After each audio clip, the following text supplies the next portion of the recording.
देशभरात आज गुरुपौर्णिमाचा उत्सव मोठ्या प्रमाणात साजरा करताना आपल्याला पाहायला मिळतोय आणि मी आता सध्या अहिल्यानगर जिल्ह्यातील सावेडी परिसरात दत्त जे निवासस्थान आहे या परिसरात आलेलो आहेत आणि तुम्ही इथं बघू शकता सकाळपासूनच इथं दत्त भक्तांची मोठी गर्दी आपल्याला पाहायला मिळते आणि इथं सकाळपासूनच भक्तांकडून विविध पूजा असतील अर्चा असतील हे करण्यात येते। या नेमकं ह्या दत्त निवासस्थानाची वैशिष्ट्ये काय आहेत आणि इथं आज किती भाविक आलेले आहेत या संदर्भात आपण बोलणार आहोत।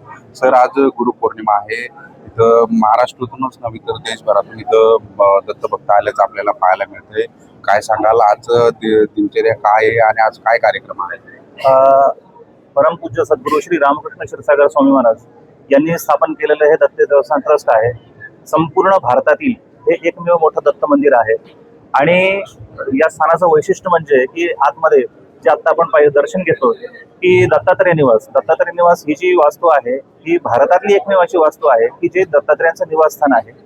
आणि भारतामध्ये मंदिरं खूप आहेत पण तिथे घंटा आणि कळस भरपूर आहेत, पण या स्थानाचं वैशिष्ट्य असं आहे की या स्थानाला घंटा आणि कळस नाही, त्यामुळे हे दत्तात्रयांचं निवासस्थान म्हणून प्रसिद्ध आहे।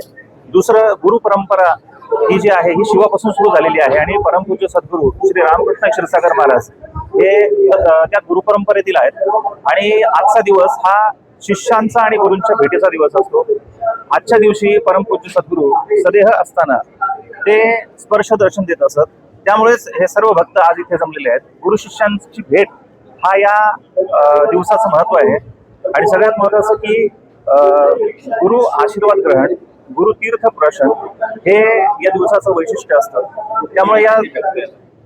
त्यामुळं या दिवसाला गुरु आणि शिष्य या नात्याने या परंपरेला खूप महत्व आहे। खरं तर इथं महाराष्ट्रातीलच नव्हे तर देशभरातील दत्त भक्त यायचं आपल्याला पाहायला मिळतं। तर येणाऱ्यांची संख्या किती आहे आणि आज काय सांगा? साधारणपणे 5,000 लोक इथे दर्शनाला येतात आणि ज्यांना शक्य नाही ते इतर दिवशी येऊन दर्शन घेऊन जातात, पण गुरुपौर्णिमा हा विशेष दिवस असतो की ज्या दिवशी शिष्य हा गुरूंच्या भेटीला येतो आणि संपूर्ण भारतभरातून आणि भारताच्या बाहेर सुद्धा या स्थानाचे भक्त आहेत, गुरुदेवांचे भक्त आहेत। खरं तर तुम्ही इथं बघू शकता महाराष्ट्रातीलच नव्हे तर देशभरातील इथं दत्त भक्त आल्याचं आपल्याला पाहायला मिळत आहे आणि एक असं मंदिर आहे की देशातलं त्या मंदिराला ना कळस आहे ना घंटा आहे, त्यामुळेच हे मंदिर विविध अंगाने इथं वेगळं आपल्याला पाहायला मिळत आहे। पोपट पिटेकर, अहिल्यानगर। परमपूज्य सद्गुरूंच्या चरणी पहिल्यांदा वंदन करतो। त्यांच्या चरणामुळेच आम्ही आजपर्यंत पोहोचलो आहोत। त्यांच्या चरणाने अनेक भक्तजनांचे कल्याण झाले आहे।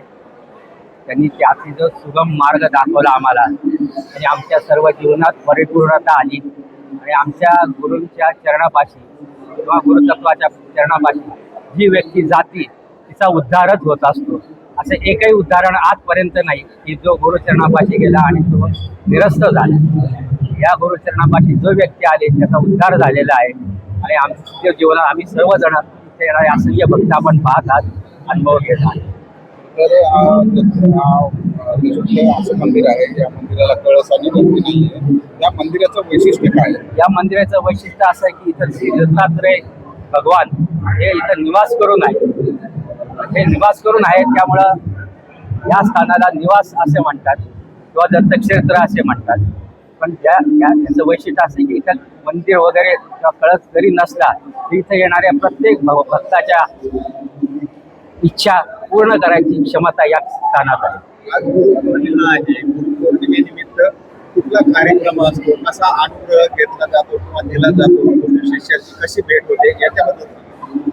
आज गुरुपौर्णिमेचा दिवस आहे। प्रत्येक भक्त आपली गुरूंच्या चरणी श्रद्धा अर्पण करण्यासाठी अतिशय महत्त्वाचा दिवस आहे।